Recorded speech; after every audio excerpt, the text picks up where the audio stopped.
Constitucionalmente hablando, el videopodcast del Centro de Estudios y Difusión del Derecho Constitucional, un espacio de reflexión e intercambio de ideas sobre la jurisprudencia, los derechos humanos y la consolidación de la cultura constitucional en el Ecuador. En el episodio anterior, hablamos sobre la escritura jurídica y su importancia en la construcción del precedente con Diego López Medina. En este nuevo episodio conversaremos con la doctora Eddy de la Guerra, investigadora y directora general académica de la Universidad Andina Simón Bolívar y coordinadora de la Maestría en Derecho Administrativo, y el doctor Milton Velázquez, juez de la Corte Nacional de Justicia del Ecuador e integrante de la Sala de lo Contencioso Administrativo. Bienvenidos al podcast Constitucionalmente Hablando del Centro de Estudios y Difusión del Derecho Constitucional. Es un honor para mí presentar a los panelistas que nos acompañan en esta ocasión. La doctora Eddy de la Guerra se desempeña como directora general académica de la Universidad Andina Simón Bolívar y es coordinadora de la Maestría en Derecho Administrativo. El doctor Milton Velázquez es juez de la Corte Nacional de Justicia y preside la Sala Especializada de lo Contencioso Administrativo de dicho organismo. Doctor, buenas tardes. Es un gusto para mí compartir con ustedes este espacio. Y para empezar, quiero comentarles que en el Centro de Estudios y Difusión hemos realizado unas preguntas que quisiera plantearles a ustedes. Y quiero empezar con usted, doctora, preguntándole ¿qué implica la constitucionalización de la justicia contencioso administrativa? Muy buenas tardes. Primero agradecer esta invitación. Qué gusto compartir con el querido amigo doctor Milton este espacio. Bueno, yo creo que la pregunta debe retrotraerse un poquito al fenómeno de la constitucionalización del derecho administrativo en sí mismo. Cuando hablamos de la constitucionalización de la jurisdicción contencioso administrativa, lo que estamos hablando es ya de ese mecanismo jurisdiccional que se activa cuando un ciudadano está en conflicto con la administración pública y no puede resolverlo en sede administrativa. Pero previo a ello, la constitucionalización del derecho administrativo lo que nos lleva es, en primer lugar, a intentar que la administración pública, desde su día 1, sea una administración pública nueva, sea una administración pública renovada, una que ha cambiado de funciones, pero desde el día 0 de su existencia, respete derechos y garantías de las personas, no de los administrados, que es la forma tradicional como se los denomina, sino de las personas. Y entonces esto nos lleva a afirmar algo de base, de entrada. El derecho administrativo es derecho constitucional concretizado, ¿sí? La Constitución lo que contiene no solamente es un catálogo, una carta de derechos, contiene la organización del Estado, la estructura del mismo, las funciones y los derechos.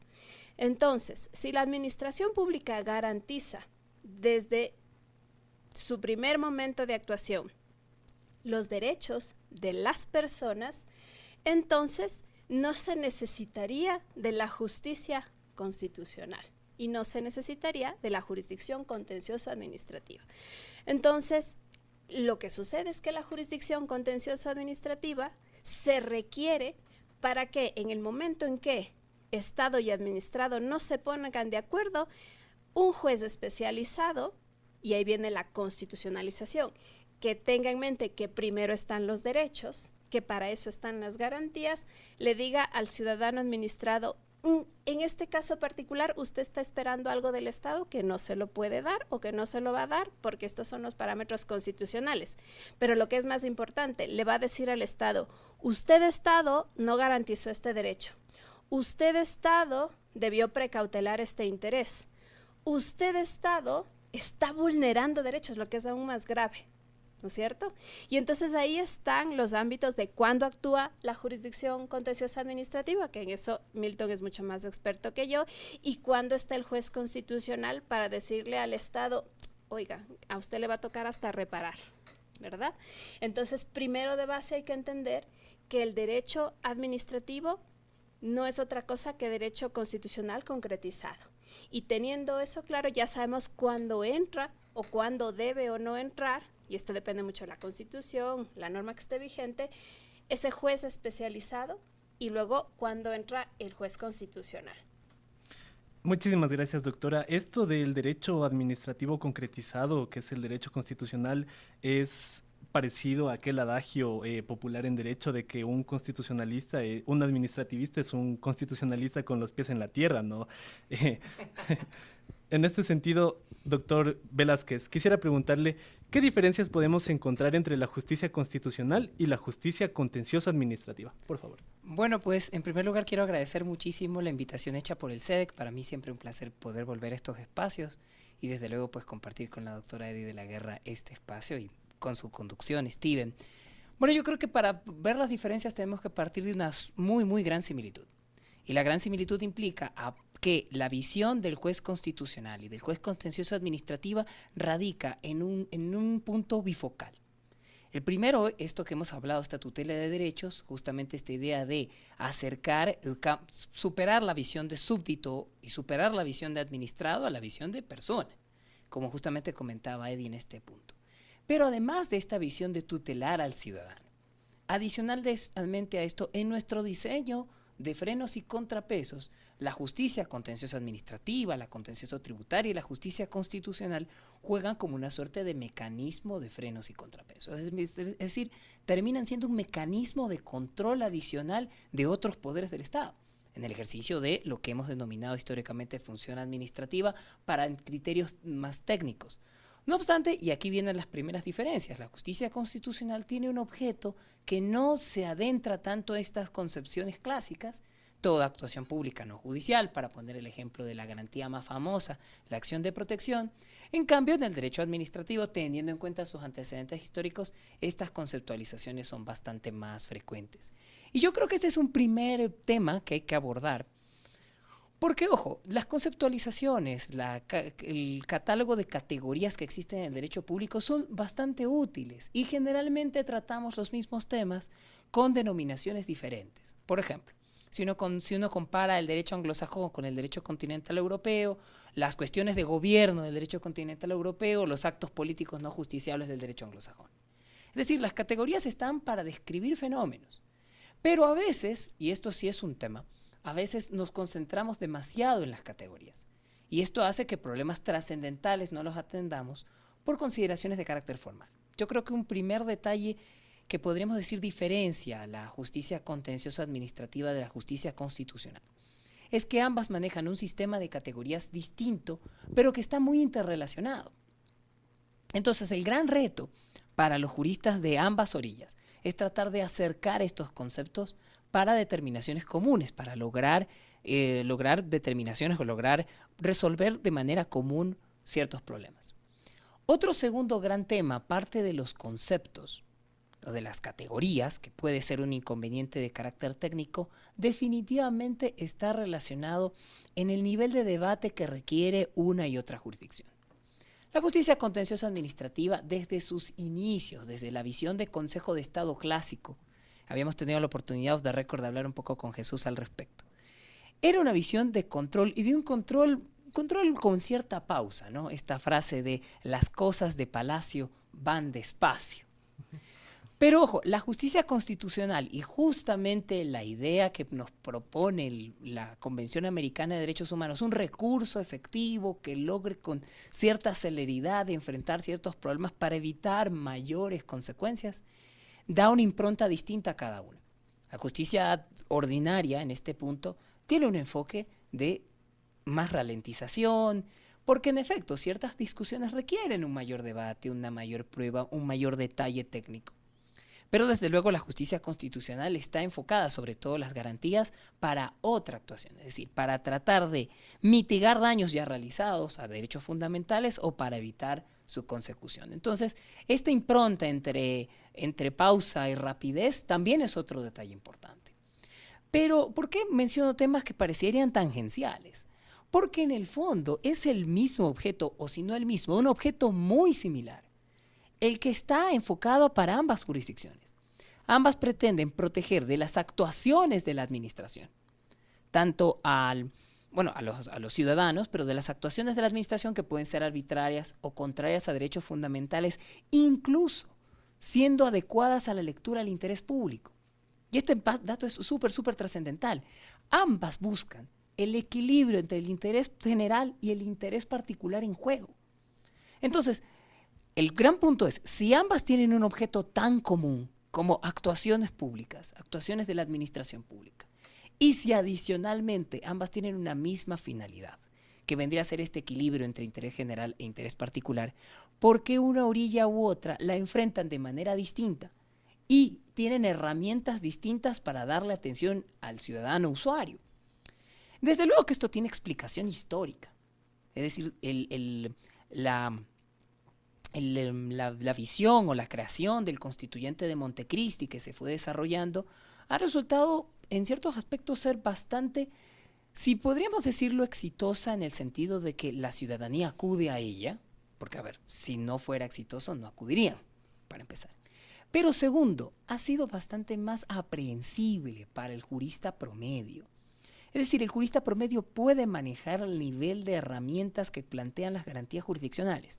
No perfecto, porque si no, no tuviéramos los problemas de abuso que tanto se comentan. Pero los siente más cercanos. Por eso empecé por el tema de las categorías. Las categorías contencioso-administrativas han resultado ser, en la práctica, bastante más lejanas del ciudadano común. Y esto también tiene una explicación histórica. Estamos hablando de conceptos de hace mucho tiempo que todavía no han tenido una actualización tal vez necesaria. De hecho, esta distinción entre recurso subjetivo y objetivo se ha abandonado en ciertos países y adicionalmente las categorías de interés legítimo y derecho subjetivo para acudir también. Entonces, definitivamente estamos ante unas categorías históricas. Que histórico no quiere decir que lo tengo que desdeñar, desde luego, pero sí merecen una adecuada actualización. Recordemos que el COGEP básicamente lo que trató es de adaptar esta estructura a la oralidad, no dejando de presentar inconvenientes, que ya podemos comentar de eso. Pero entonces, yo creo que tenemos muchos más puntos en común que puntos en contra. Y es por eso que es necesario, tal vez mirando de espejo a espejo, ver qué podría aprenderse de interesante en la otra orilla para tratar de mejorar el mecanismo. Muchísimas gracias, doctor. Con este enfoque que usted comenta de que la justicia administrativa y la justicia constitucional sirven también como pesos y contrapesos para el poder y mantener los poderes separados, me hace recordar una cita de el filósofo Alexis de Tocqueville, que tiene una obra que se llama El antiguo régimen y la revolución, que es una detallación de que es una explicación de cómo sucedió la Revolución Francesa, y hay una cita interesante que dice que por naturaleza los poderes tienden a centralizarse y no a mantenerse separados, y que es un arte de legislar el saber mantener los poderes separados. Y bueno, con su aporte considero que parte de que la justicia administrativa y la constitucional sirvan de frenos y contrapesos y que ayuden a mantener los poderes separados es un arte de saber redactar bien las leyes en las que constan las garantías judiciales, ¿no? Quiero pasar a otra pregunta, doctora Eddy. Quiero preguntarle, ¿por qué considera que las personas prefieren recurrir a la vía constitucional y no a la vía contencioso-administrativa? Por favor. A ver, para contestar esa pregunta con propiedad tendríamos que plantearnos incluso un estudio de naturaleza sociológica con observación, con entrevista, con encuesta. Y aún así, probablemente no lograríamos encontrar todas las opciones. Yo quiero empezar con uno de los temas que lo planteó Milton, que es el tema de sentirle lejana a la administración pública. Cuando una persona que desde una posición muy caduca, de hecho, llamada administrado, se siente lejana de la administración, como efecto de manera psicológica, va a sentir que la jurisdicción contenciosa administrativa es igual de lejana, por una sencilla razón. Hay un mito que es erróneo, que es que la jurisdicción contenciosa administrativa está ahí para hacerle ganar al Estado. Entonces, ante la creencia de que la administración pública no me resuelve mi problema, la administración pública no me atiende en mi necesidad, no me atiende mi derecho de petición, se acoge a unos mecanismos como por ejemplo el silencio administrativo para dejarme en indefensión, entonces de manera natural, no lo digo como los abogados que llevan las causas, sino como los ciudadanos, ¿no es cierto? Los ciudadanos van a sentir que la jurisdicción contenciosa administrativa va a estar del lado del Estado. Y eso responde a los mismos motivos históricos que describió Milton, que en algún momento hicieron que el derecho administrativo deje de ser lo que en sus orígenes fue. El derecho administrativo nace precisamente para ponerle frenos al poder.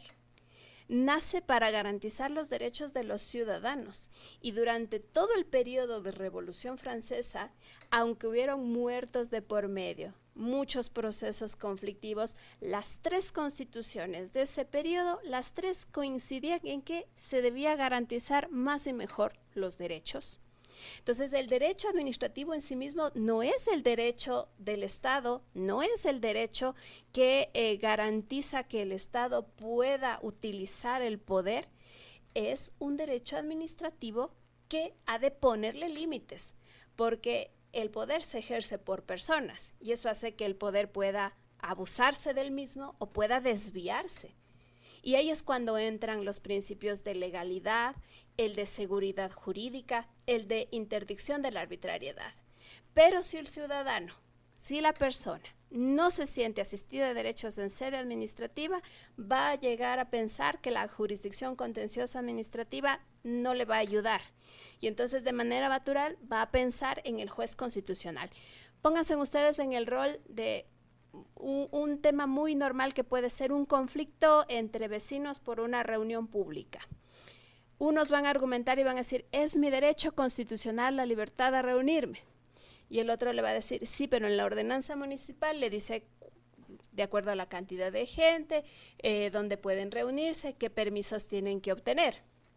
Ahí está el derecho administrativo en su facción municipal regulando. Y ese derecho administrativo está en el marco de ese derecho de la libertad de reunión, estableciendo los parámetros, ¿no es cierto? Pero ¿qué es lo que pasa? No, es que la Constitución me garantiza más. Entonces, ese es un primer factor, que es un factor psicológico de la persona que recurre al abogado y le dice, es que quiero que vaya por la vía constitucional. Yo tengo muchos colegas que me dicen, pero Eddie, ¿sabes qué me pasa? Que no hay forma en que yo le convenza. ¿Sí? He tenido que decirle que no a muchos posibles clientes porque me dicen, vamos al juez constitucional. Entonces, ahí hay un constructo psicológico, hay un fenómeno sociológico de que desde la Constitución del 2008 se le mira a la Constitución como una fuente directa de los derechos y se le ve más al juez constitucional como esa persona que va a poner ese conflicto, va a garantizar que hay igualdad, que el uno no esté en jerarquía sobre el otro, que el Estado no abuse. Pero el hecho cierto es que la buena jurisdicción contenciosa o administrativa no tiene lados. No debe estar del lado ni del Estado ni del administrado simplemente porque han hecho buenos argumentos. Tiene que estar ahí para garantizar algo que el derecho administrativo está construyendo con mucha fuerza la última década, la buena administración pública, la dignidad de la persona como eje central de la administración pública, ¿no es cierto? Entonces, ese es uno de los posibles escenarios, que sea el propio ciudadano el que confíe más en el juez constitucional y en la Constitución y le cite primero a la Constitución. Luego hay otro tipo de fenómenos que hay que analizar. Existe, sí, este abuso de las acciones constitucionales que intentan dilatar, que intentan llevar más allá de las posibilidades los procesos, ¿no? E inclusive buscar que jueces constitucionales pues ratifiquen cosas que legalmente no se deberían hacer. Pero yo creo que ese es un fenómeno que tiene que ser visto desde otra arista. Creo que estadísticamente es una minoría. Creo que va más por ese anhelo, esa sensación de estoy en indefensión, el juez contencioso va a estar del lado del Estado, pues ¿quién me va a ayudar? El juez constitucional. Y luego está también, yo creería como un último y tercer factor, es que cuando hay un cambio constitucional, cuando hay un cambio como el que nosotros tuvimos en el 2008, los estudios y las investigaciones, ese es el efecto, ¿no? Didáctico, cambian los pensum académicos, se da más fuerza en el pregrado en ciertos ámbitos y entonces el abogado recién graduado lo que tiene fresco, lo que tiene en mente es la nueva Constitución, que ya no es nueva, los derechos, las garantías y le pone más fe ¿sí? A lo que conoce mejor. ¿Y qué se ha estudiado más en este tiempo? Derecho constitucional. El derecho administrativo que antes teníamos cuando yo estudié, no les voy a decir en qué año, que no me calculen la edad, pero cuando yo estudié 4 años de derecho administrativo y 4 años de derecho tributario. Ahora se estudia 2 semestres, 3 es exagerado. Y el derecho constitucional tenemos 1, 2, 3, 4. Entonces, son fenómenos tanto desde lo epistemológico, lo didáctico, cómo se está enseñando el derecho. Tiene como relación también el hecho de que les hemos declarado divorciados. El constitucional es uno y el administrativo es otro, cuando en realidad no. Tiene esta parte psicológica del ciudadano y una pequeña parte, creo yo, que es el intentar abusar para dilatar o para obtener un resultado diferente. Muchísimas gracias, doctora. Este enfoque que usted propone de un análisis fáctico de cómo se ha estado manejando la cuestión de las garantías jurisdiccionales ante los tribunales, las unidades judiciales, es interesante, ¿no? Y a eso va un poco la siguiente pregunta que quiero plantear. Y es que usted menciona que es una minoría la que se dedica al abuso del derecho, ¿no? Y el doctor Velázquez mencionaba antes que es gente que desconoce un poco cómo funcionan las garantías. Y con respecto a esto, doctor Velázquez, quiero preguntarle sobre el abuso del derecho que está establecido en el artículo 23 de la Ley Orgánica de las Garantías Jurisdiccionales y Control Constitucional. ¿Cómo podemos evitar este abuso del derecho? Quiero preguntarle, ¿considera que fortalecer la justicia contencioso-administrativa evitaría que se presenten APs de forma sucesiva o simultánea y en paralelo de manera dolosa, con intención de dañar? Muchísimas gracias, Estienne, por la pregunta. Bueno, yo creo que en este punto hay que tener en cuenta algunas consideraciones que hacen a la justicia constitucional o las garantías atractivas para el público o por lo menos para los abogados en su estrategia. Ya la doctora Eddy nos mencionaba algunas, por ejemplo, algunos miedos con respecto a cómo actúa la justicia contenciosa administrativa. En este punto yo creo que sí debemos considerar que mucho también tiene que ver con relación a los contextos políticos de cada época. Es decir, desde luego no es igual en un contexto en el que gobiernos cortos no les interesaba mucho qué pasaba con los procesos judiciales largos, porque al final de cuentas ellos no iban a pagar los plazos rotos, que en gobiernos largos en los que sí iban a tener las consecuencias de sus propias decisiones del pasado. Entonces, claro, el enfoque cambia totalmente. Entonces, el enfoque del gobierno corto es, mira, si yo cometo errores no importa, el Estado los pagará posteriormente y yo seguramente ya no estaré aquí. En cambio, en un gobierno largo, este enfoque cambia y, lógicamente, todo mecanismo de control será apetecible al poder político, al poder fáctico, para tratar de amaniatarlo. Todo mecanismo.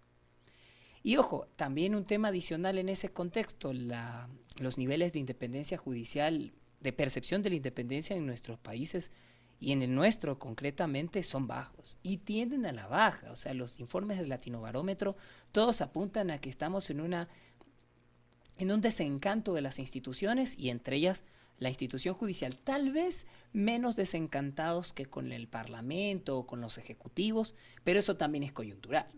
Entonces, mucho hay que ver esto, o sea, un gobierno largo que va a sufrir las consecuencias de sus propias decisiones a largo plazo de la justicia ordinaria, va a tratar de amaniatar este poder. En cambio, gobiernos cortos no tienen tanto ese enfoque, lo cual sin duda refleja dos cosas mal, porque primero refleja una poco cuidado, poco debida diligencia en defender los casos importantes porque está el interés general en juego, y por otra parte, pues, esta tentación a abusar del poder que siempre será dañina para todo diseño constitucional, más aún para el diseño de justicia.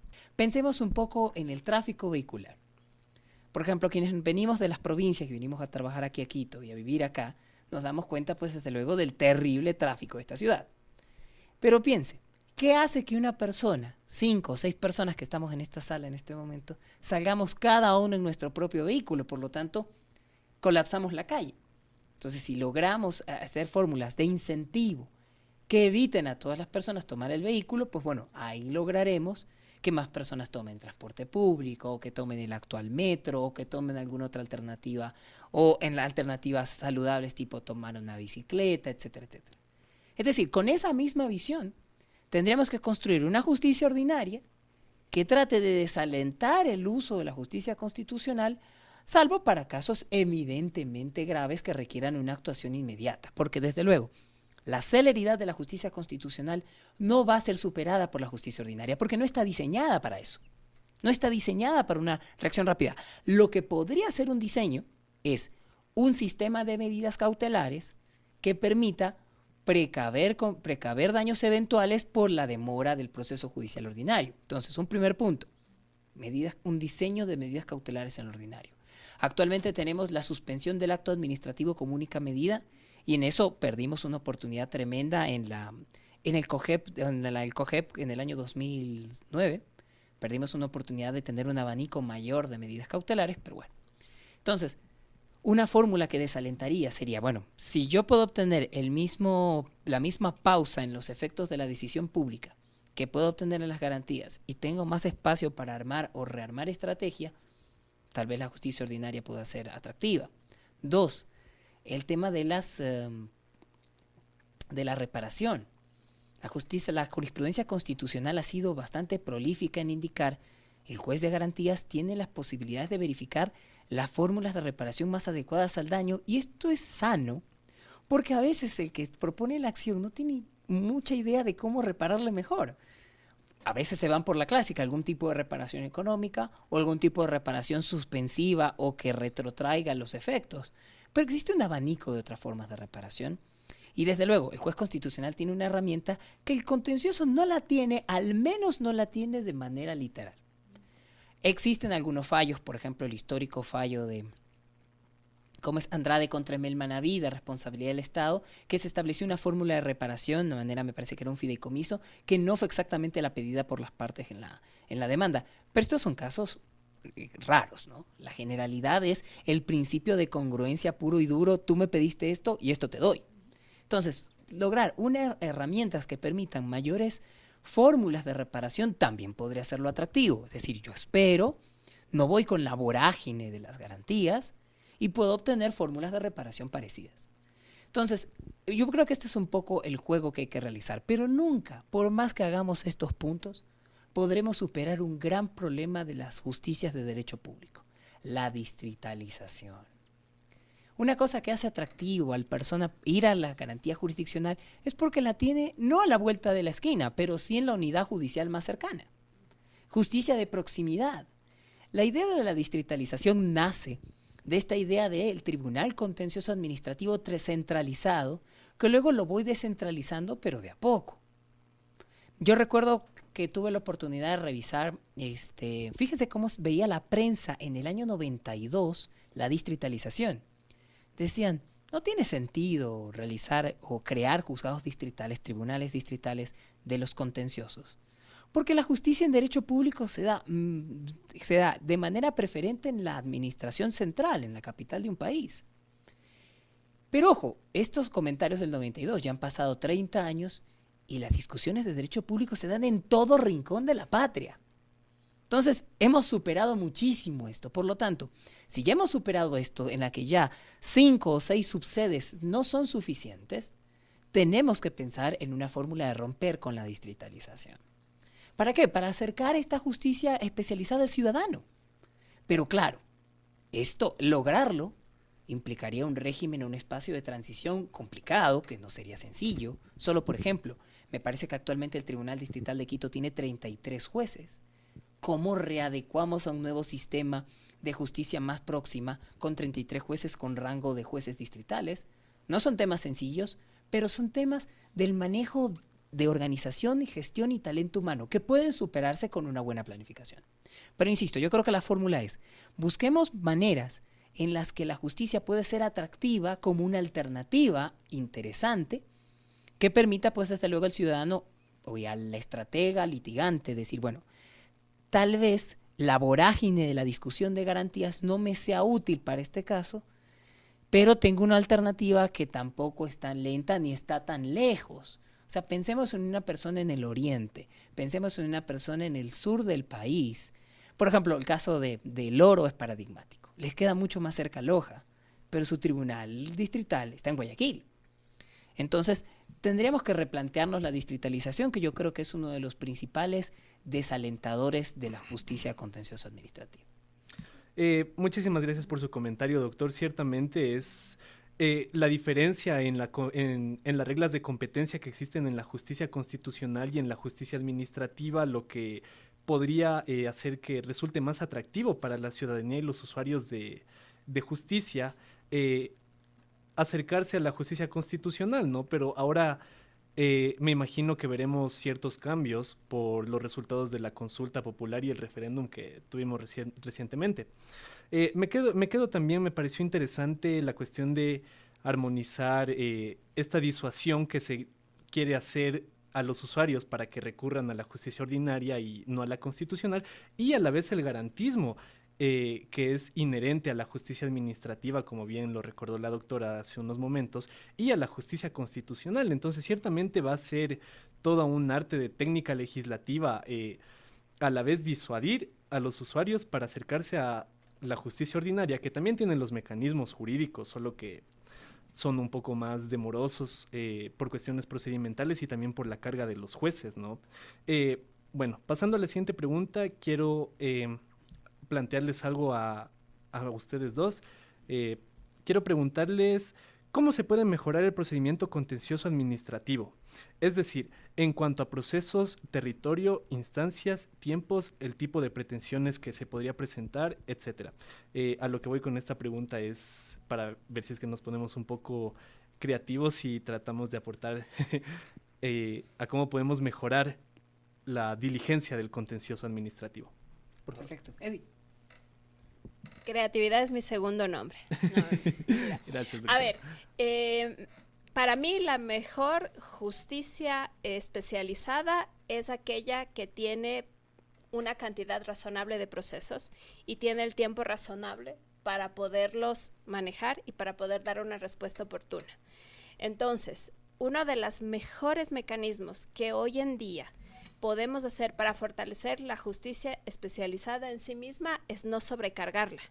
Entonces es una estrategia previa, no es en sí misma de las acciones, los tiempos o los principios que se deban aplicar, sino de que llegue a la justicia especializada, y por justicia especializada me refiero tanto a la contenciosa administrativa como la que tenemos en el Ecuador, que la tuvimos desde la década de los 60, que es la tributaria. Aquí me hiciste recordar cuando hablaste de los tribunales distritales, que los tribunales distritales, los fiscales fueron los pioneros en generar justicia especializada en materia tributaria, no solamente en el Ecuador, sino en Latinoamérica. Pero claro, para que esta justicia especializada pueda desarrollarse, necesita tener una cantidad razonable de procesos para poder atender con la cantidad de jueces que tiene disponibles. Y entonces, ¿esto cómo se logra? En primer lugar, se logra, como decía yo, retrotrayendo esta constitucionalización que estábamos hablando a la sede administrativa. En primer lugar, necesitamos administraciones públicas conscientes de que son los responsables de garantizar en primera etapa, desde el primer momento, los derechos. Cuando tenemos una administración que es consciente de ello, menos casos llegan a la justicia especializada. Entonces, necesitamos fortalecer a la administración pública para que la administración pública pueda dar respuesta. Y necesitamos mejorar los mecanismos para impugnar en sede administrativa. Si no mejoramos los mecanismos para que en sede administrativa se resuelvan, necesitamos administraciones públicas que tengan la capacidad de decir, me equivoqué. Lastimosamente, el derecho administrativo en el Ecuador ha tenido un retroceso, porque ahora todos los recursos son de alzada. La administración pública no está en capacidad legal en este momento de quien resolvió decir, me equivoqué, voy a dar un paso atrás, ¿no? Tenemos que hacerlo conocer en alzada. Y entonces eso afecta luego a la jurisdicción contenciosa administrativa. Entonces, lo primero es fortalecer las administraciones públicas, que las administraciones públicas puedan garantizar derechos, que puedan en esta impugnación en sede administrativa dar respuesta, y se necesitan eliminar algunas de las razones por las cuales hay procesos contenciosos. Una de las tendencias ahora del derecho administrativo es la de que no exista la posibilidad de silencio administrativo. Positivo o negativo, que se elimine de la esfera normativa del derecho administrativo, porque la persona siempre tiene derecho a recibir una respuesta y esta respuesta tiene que ser oportuna.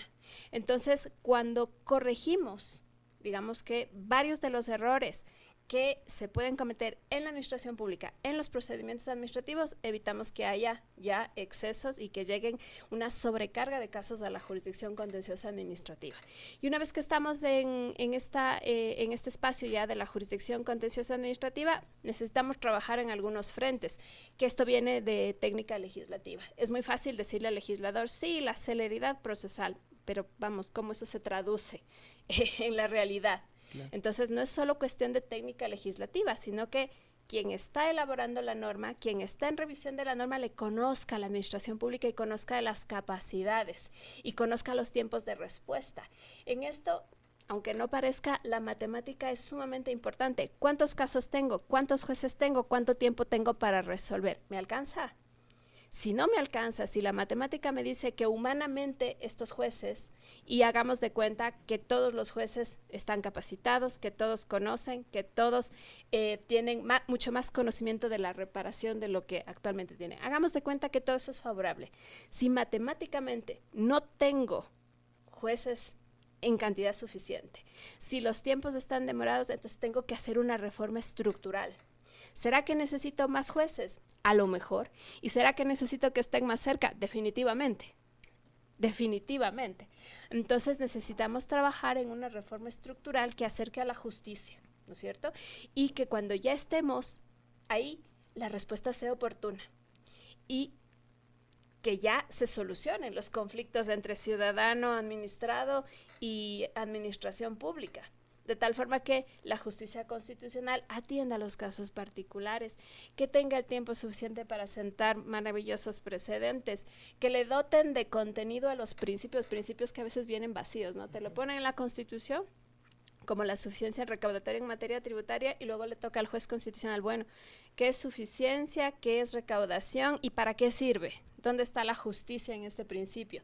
Entonces necesitamos trabajar primero en sede administrativa, necesitamos trabajar en esa administración pública con sus procedimientos, con sus recursos de impugnación, y luego sí establecer estrategias para fortalecer, ¿no? Y luego ya tocará revisar tipos de acciones, estos temas que comentabas tú que se están superando, responsabilidad objetiva, subjetiva, legitimación. Eso ya con los expertos se puede sacar una norma maravillosa, pero claro, yo creo que la mejor técnica es mejorar el derecho administrativo en sí mismo, evitar congestión y luego ya trabajar en las acciones de mejora propia de la jurisdicción contenciosa. Gracias, doctora. Muchísimas gracias. Yo quisiera tomar pie de lo que ha dicho Eddie, porque ha mencionado algo que es importantísimo. El primer problema para mejorar la justicia administrativa empieza en la administración. Y además de que la administración debe tener una visión más tutelar, ¿no? Una visión de al usuario se le dice no siempre, esto también implica otro tema, es ver cómo estas son las correas de transmisión con nuestro sistema de control. Porque nuestro sistema de control, y ahí tendremos que plantearlo, hasta qué punto ha sido más efectivo, hasta qué punto entorpece los procedimientos y las gestiones, y hasta qué punto crea lo que algunos llaman cultura del miedo. Tuve la suerte de tener una entrevista con el alcalde de un cantón grande, capital de provincia, y me decía, tengo el problema de que nadie de mis funcionarios quiere firmar nada y no podemos innovar nada ni atender a los ciudadanos nada porque tienen miedo de lo que pueda pasar posteriormente. Entonces, nuestro sistema de control también juega en esto. Pero ojo, otra cosa importante en ese mismo contexto es la visión del litigante en lo público. Esta idea de que al Estado se lo defiende hasta las últimas consecuencias es realmente perjudicial para el propio Estado, porque mientras más se demoren en tomar decisiones que ya están totalmente jugadas por la jurisprudencia, que no van a tener mayor cambio, entonces estamos ralentizando una reparación que probablemente sea más complicada de realizar o más costosa. Y en este punto quiero decir que en la sala contencioso administrativa hemos tenido luces y sombras. Unas luces que debo reconocer, la Contraloría General del Estado, por ejemplo, ha alineado su estrategia en algunos casos a muchísimos de los precedentes que ha dictado la Corte Nacional de Justicia en materias de tiempos con respecto a las competencias del ente de control, lo que ha bajado las tasas de litigiosidad. Ahora, podrían bajar mucho más de otras maneras, como por ejemplo desistimientos masivos de las causas que consideren que no van a continuar, porque lo que pasa en la práctica es que se realiza una audiencia, se dice que no se va a defender, pero es un día es un día y un día es un costo de transacción tremendo para usuarios, litigantes y administración pública. Claro. Pero bueno, han tenido este detalle que no la tienen otras administraciones. Por ejemplo, 2 sentencias célebres de la Corte Constitucional, el error inexcusable y las compras de renuncias obligatorias. Que en esto no hay discusión, ya la jurisprudencia es unívoca en ambas consideraciones. No obstante, los organismos relacionados siguen proponiendo casaciones, siguen proponiendo extraordinarias de protección. Entonces, consultas al procurador, etcétera. Entonces, aquí tenemos que tratar de cambiar un poco el chip dentro de las propias administraciones. Es decir, reconocer, si en algún momento la línea jurisprudencial ya está yendo a un punto, reconocer que está en ese punto máxime con una declaratoria de inconstitucionalidad de la Corte Constitucional y con la regla clásica de que se aplica a los procesos en curso, salvo que ya no existan procesos en curso. Entonces, con esta idea podríamos disminuir litigiosidad. Pero aparte de disminuir litigiosidad, como mencionamos, yo creo que para resumir un poco los aspectos técnicos podrían cambiar. Yo creo que había que pensar en cambiar en repensar el input y el output. A muchos usuarios les resulta complicada la distinción entre objetivo y subjetivo, por lo tanto habría que simplificarla. Y definitivamente un tema en el que se requiere un análisis o una conversación entre las dos justicias es lo disímil de los plazos. Mientras los actos que generan afectaciones a derechos subjetivos están en un plazo de 90 días, bueno, un término de 90 días para ser exacto, la justicia constitucional para estos mismos actos no tiene plazo alguno. Antes ya no teníamos el elemento de inminencia que lo teníamos con el viejo amparo. Entonces, este tipo sí requiere un acercamiento para conversar de qué manera armonizar ambos escenarios. Y con respecto al output, quiero volverme a referir a las reparaciones. Definitivamente la mejora de que la justicia administrativa también vendría por repensar o salir de esta idea clásica de el retrotraimiento por una nulidad como única forma de reparación. De hecho, ya hay un texto súper simpático que lo sacó Thomson Reuters. No recuerdo el nombre del autor, pero él recopila una serie de jurisprudencia española indicando el retrotraimiento, el efecto sextunc, a la práctica no termina siendo la solución ideal para una serie de problemas. Para una serie de problemas relacionados con derechos contextuales, que no solamente se reducen a derechos de carácter económico. Y aún así, habría que discutir si el retrotraimiento de los sueldos caídos es la única fórmula de solución en materias de empleo público, teniendo en cuenta que son sueldos caídos, pero no es precisamente trabajo el efectuado.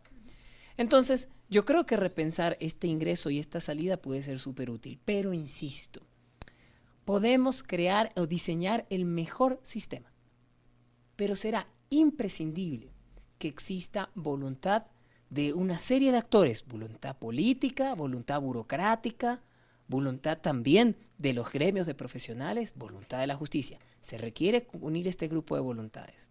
Pero yo creo que en este punto podemos tener una especie de incentivo. Tener una justicia en derecho público lo más ordenada posible es el mejor incentivo, la mejor garantía de que el día de mañana o pasado, cuando ya no esté en el poder, tendré un mecanismo que pueda responder a mis intereses. Yo creo que si esto pensaran las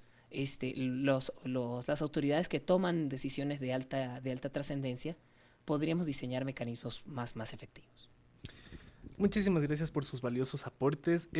Ciertamente es una cuestión de que deberían modificarse las políticas de la administración en cuanto a cómo manejan los litigios, ¿no? Porque ciertamente en justicia, en derecho administrativo, cuando se llevan los casos ante los tribunales distritales de lo contencioso administrativo y luego pasan a la Corte Nacional de Justicia, ciertamente se aplica lo que usted mencionaba, doctora, que es que se lleva el litigio hasta que ya no haya que más interponer o que otra acción presentar.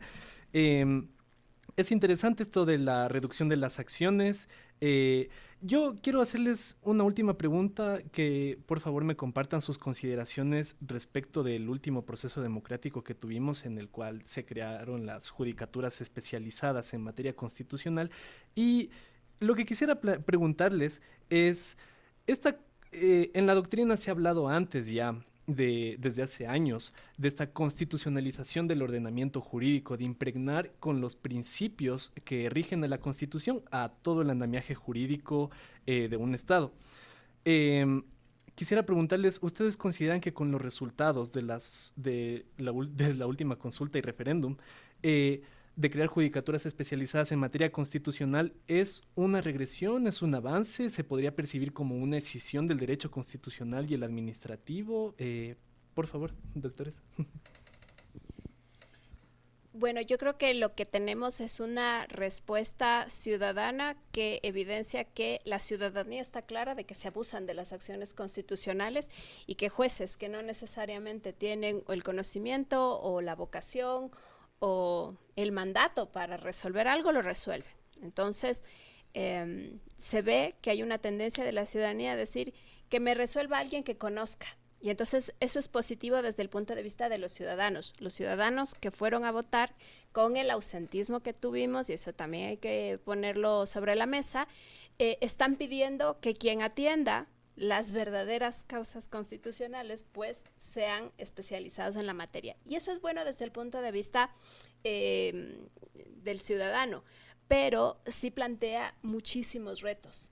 Porque efectivamente cuando se declaran autónomas las ramas del derecho público, y ese es un problema de la familia germano-románica que hemos heredado, se generan compartimentos estancos, y esos compartimentos estancos muy probablemente impiden el diálogo, y la falta de diálogo puede decantar en soluciones parciales.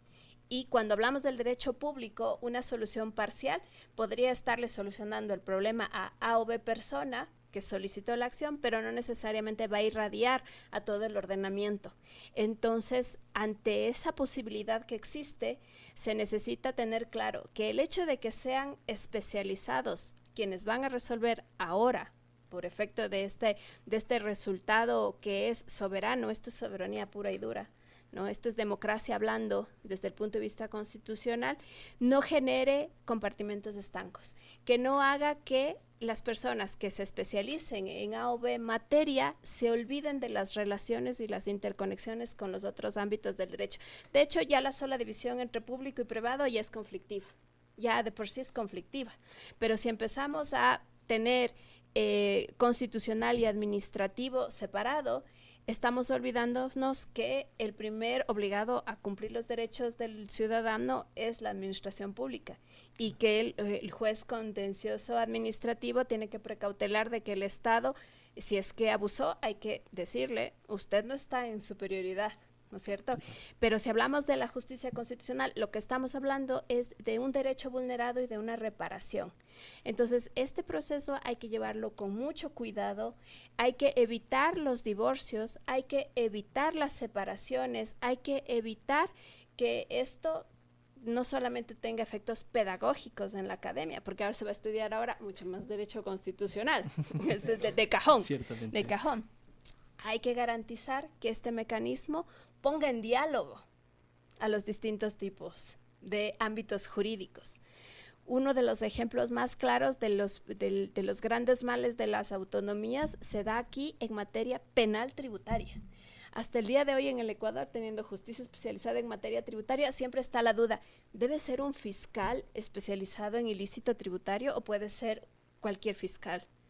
Es que tiene que ser especializado, pero luego se olvida de los principios de proporcionalidad, la tipicidad, pasa mucho. Sí. Y tiene que ser un juez especializado en penal, ya sabemos que ya se inicia la instrucción, tiene que ser un penalista o tiene que ser un tributarista para que entienda que ese hecho económico fue un hecho fraudulento. Vamos, que en el debate los verdaderos corruptos están haciendo planificación tributaria hiperagresiva y no hay control, ¿no? Claro. Y mientras tanto estamos dándoles 7 años de prisión a un contador que pasó una factura adicional que no debía.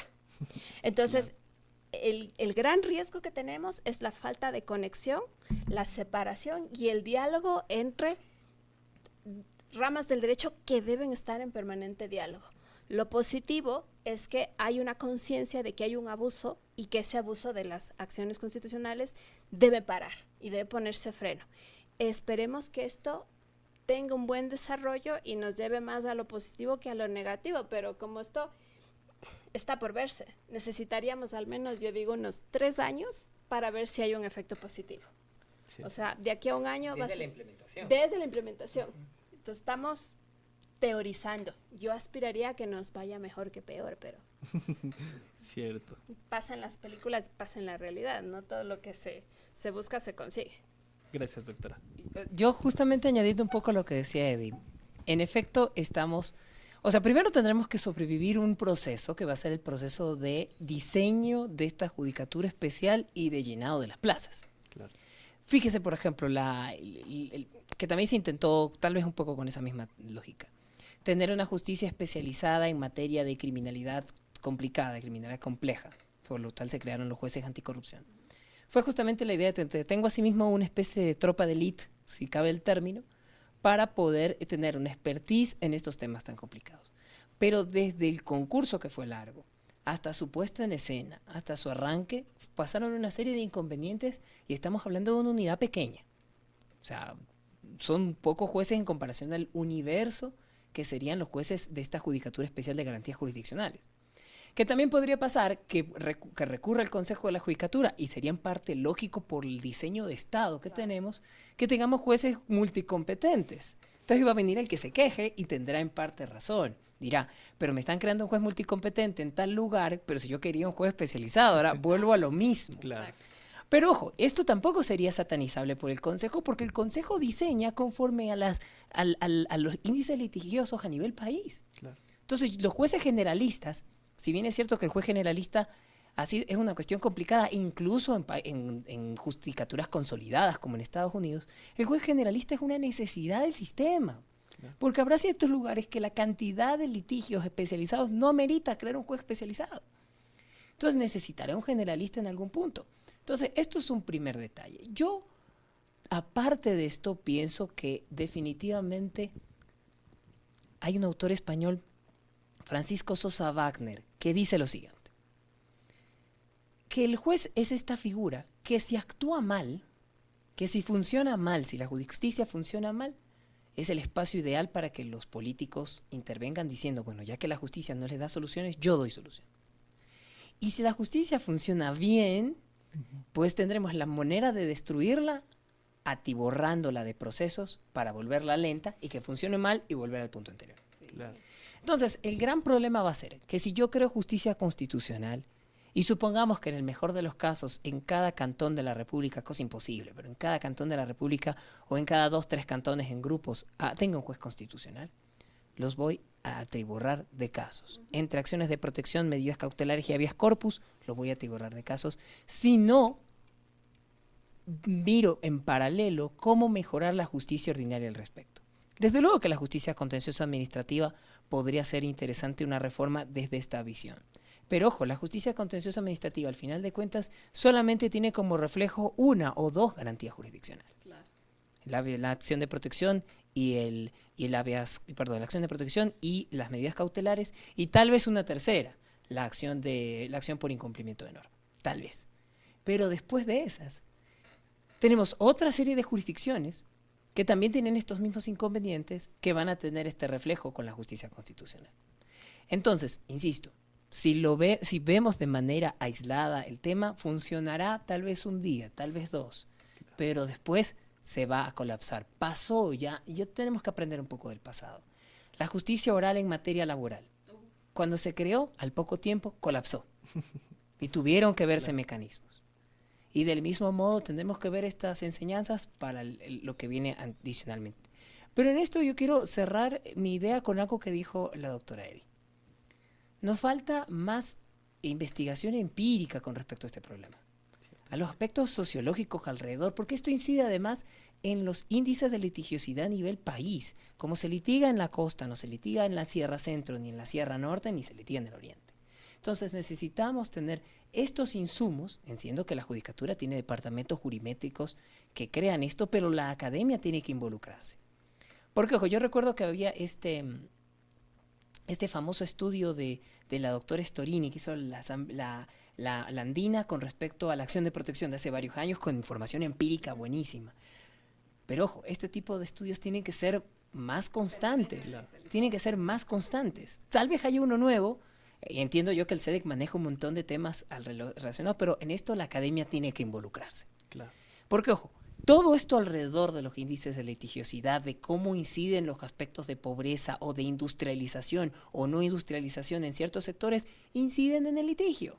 Y si no tenemos esta información, primero, la ciudadanía no sabrá ni cómo, no sabrá más o menos qué opciones tomar entre varias, porque estoy seguro que el día de mañana la justicia va a tener varias opciones, el legislativo va a tener varias opciones de justicia especializada, porque va a tener que ser por reforma legal en algunos puntos. Y dos, tampoco los tomadores de decisión, el Consejo de la Judicatura, tendrán una información fidedigna para establecer estos detalles, que va a tener incidencia también en las justicias ordinarias. Porque ¿qué sentido tendría que yo tenga una justicia constitucional en un cantón que no tenga justicia penal?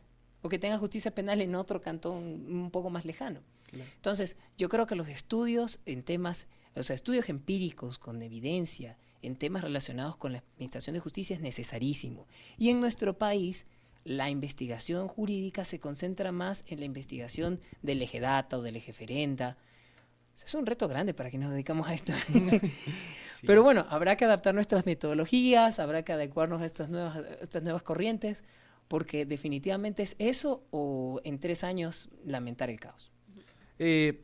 Doctor, muchísimas gracias por sus valiosos aportes. Ha sido un honor para mí tenerlos como panelistas en este episodio de Constitucionalmente Hablando. Y sin nada más que añadir, me despido esperándolos en el siguiente episodio de Constitucionalmente Hablando. Muchas gracias. Gracias, doctores. Un gusto. Gracias.